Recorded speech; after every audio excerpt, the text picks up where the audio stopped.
दोस्तों, हिंदू क्यों नहीं जा सकते मक्का मदीना में? दोस्तों, शताब्दी की स्पीड से फैलती हुई यह न्यूज आजकल सोशल मीडिया पर बहुत ज्यादा वायरल हो रही है। इसके मुताबिक यह कहा जाता है कि मक्का मदीना में शंकर भगवान को कैद करके रखा गया है और लोगों का यह सवाल है कि अगर ऐसा ही है तो फिर क्यों यहां पर मुसलमानों की इतनी ज्यादा भीड़ क्यों होती है, लेकिन एक भी हिंदू देखने को नहीं मिलता? आखिर सच्चाई क्या है दोस्तों मक्का मदीना की, जो यहां पर किसी भी हिंदू को देखकर उसे बाहर से ही रवाना कर दिया जाता है?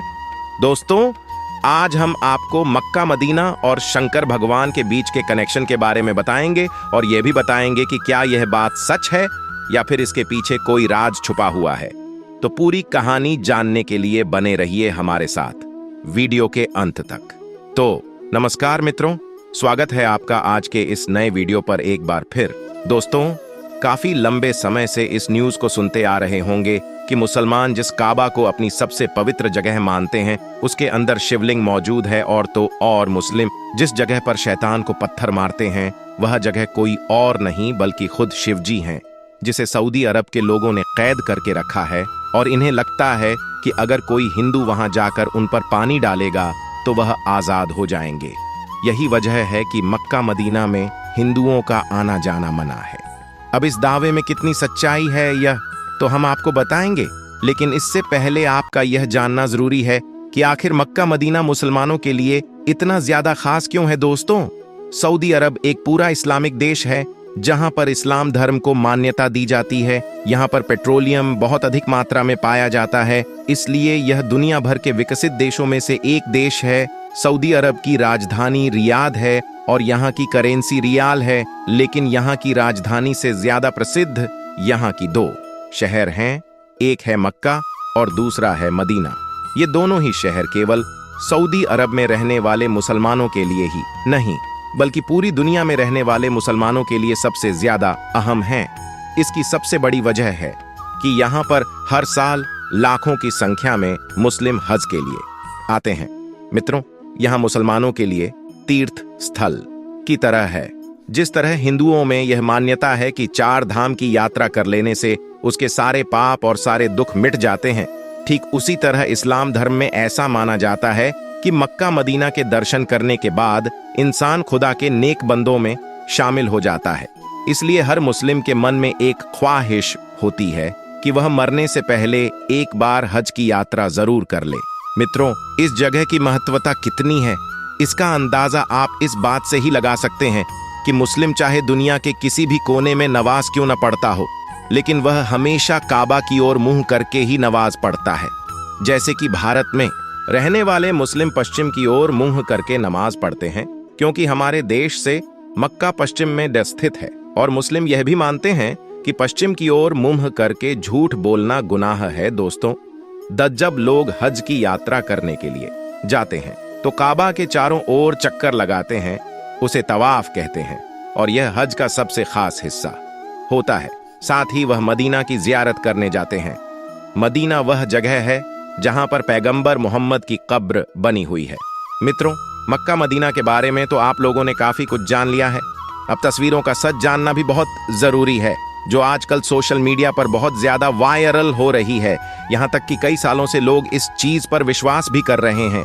पर हम आपको बता दें कि इंटरनेट पर वायरल हो रही यह बातें सिवाय अंधविश्वास के और कुछ भी नहीं है।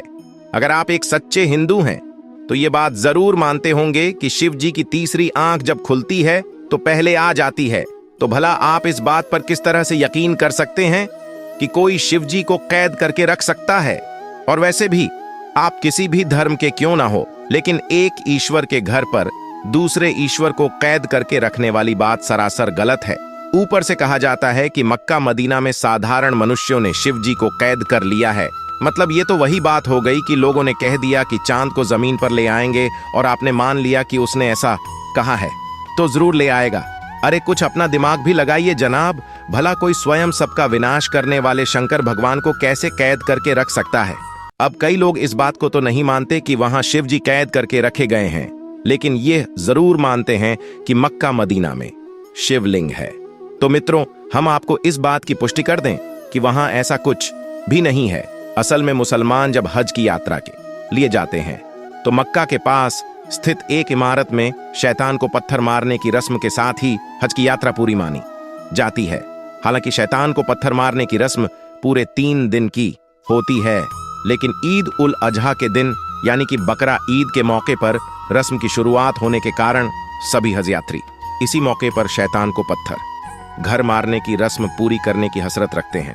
हज की यात्रा पर आए लोग तीसरे दिन यहां मौजूद इन 3 बड़े खंभों पर शैतान समझकर उन पर पत्थर मारते हैं और इस रस्म को करने के साथ ही हज की यात्रा पूरी हो जाती है।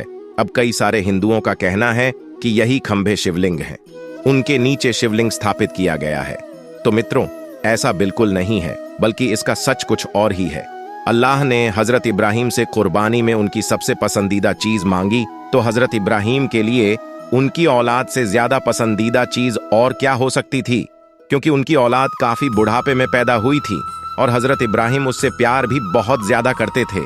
लेकिन अब अल्लाह का हुकूम तो मानना ही पड़ेगा, इसलिए हजरत इब्राहिम ने अपने बेटे की कुर्बानी देने का फैसला किया। दोस्तों, हजरत इब्राहिम जब अपने बेटे को लेकर कुर्बानी देने के लिए जा रहे थे, तभी रास्ते में उन्हें शैतान मिला, जिसने हजरत इब्राहिम से कहा कि वह इस उम्र में अपने बेटे की कुर्बानी क्यों सौं दे रहे हैं।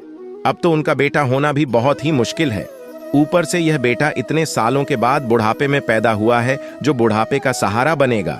अल्लाह के कहने पर कैसे हजरत इब्राहिम अपने जिगर के टुकड़े की कुर्बानी दे सकते हैं। तभी शैतान की सारी बातें सुनकर हजरत इब्राहिम सोच में पड़ गए और फिर उनका कुर्बानी देने का इरादा भी डगमगाने लगा। लेकिन फिर उनको ख्याल आया कि नहीं, ये गलत है, अल्लाह की फरमाइश सबसे पहले है। और हजरत इब्राहिम कुर्बानी देने के लिए चले गए। हजरत इब्राहिम को लगा कि कुर्बानी देते समय कहीं वह भावनाओं में न बहे जाएं। यही वजह है कि कुर्बानी देते वक्त उन्होंने अपनी आंखों पर पट्टी बांध ली। लेकिन भला खुदा कैसे किसी के साथ बुरा कर सकता है। वह तो बस हजरत इब्राहिम की परीक्षा ले रहे थे, जिसमें हजरत इब्राहिम पूरी तरह पास हो गए थे। इसलिए खुदा ने हजरत इब्राहिम के बेटे की जगह कुर्बानी देने के लिए एक बकरे को खड़ा कर दिया और तभी से बकरा ईद के दिन बकरे की कुर्बानी देने की परंपरा चली आ रही है। यही वजह है कि जब हज यात्री जानवर की कुर्बानी दे देते हैं, तो वह उस शैतान को पत्थर मारने पहुंच जाते हैं, जिसने हजरत इब्राहिम को भड़काने की कोशिश की थी। और इसी पत्थर मारने की रस्म के साथ वह खुदा से यह वादा भी करते हैं कि अब कोई भी शैतान उन्हें कभी नहीं बहका पाएगा। फिर चाहे वह शैतान बाहर की दुनिया में हो या फिर उनके मन में हो, वह हमेशा सच्चे दिल से ही खुदा की इबादत करेंगे। ऐसे में दोस्तों, यह कोई शिवलिंग नहीं है, बल्कि यह 3 खंबे हैं, जो शैतान का प्रतीक है, जिस पर पत्थरों की बरसात करके लोग अपने अंदर के शैतान को मारने की कोशिश करते हैं। ऐसे में कुछ लोगों के मन में यह सवाल आता है कि अगर वहां ऐसा कुछ भी नहीं है, तो फिर वहां हिंदुओं को क्यों नहीं जाने दिया जाता। दोस्तों, यहां पर सबसे पहली बात तो यह है कि सिर्फ हिंदुओं को ही नहीं, बल्कि किसी भी गैर मुस्लिम धर्म, फिर चाहे वह हिंदू हो, सिख हो, ईसाई हो, बौद्ध हो या फिर कोई भी हो, अगर वह मुसलमान नहीं है तो उसे काबा के अंदर नहीं जाने दिया जाएगा। क्योंकि ऐसा माना जाता है कि अगर कोई मुस्लिम नहीं है तो जाहिर सी बात है कि वह सच्चे दिल से अल्लाह पर विश्वास नहीं करता है, और जो सच्चे दिल से अल्लाह पर विश्वास नहीं करता है, उसे काबा के अंदर प्रवेश करने की इजाजत नहीं है। यहाँ सिर्फ उन्हीं लोगों को अंदर जाने दिया जाता है जो बिल्कुल पवित्र मन से अल्लाह को मानते हैं। अब दोस्तों, आप इसे इस तरीके से समझिए कि जैसे आपका घर है और कोई आपकी इज्जत ना करे तो आप उसे अपने घर में आने की अनुमति नहीं देंगे ना। आप यह चाहेंगे कि वह आपके घर कभी ना आए। आप चाहते हैं कि जो कोई आपके घर आए वह कम से कम आपका सम्मान करें, और ठीक ऐसा ही यहाँ के लोग भी चाहते हैं कि जो कोई काबा में प्रवेश करे वह अल्लाह को सच्चे दिल से माने। उसके लिए सबसे पहले उसके मन में अल्लाह होना चाहिए और बाकी सारी चीजें बाद में। तो मित्रों, हमें उम्मीद है कि आपको मक्का मदीना से जुड़ी हर बात अच्छे से पता चल गई होगी। अब आपका इसके बारे में क्या कहना है, हमें कमेंट में जरूर बताएं। फिलहाल आज के लिए बस इतना ही। अब हमें इजाजत दें, और वीडियो को अंत तक देखने के लिए आपका बहुत बहुत शुक्रिया।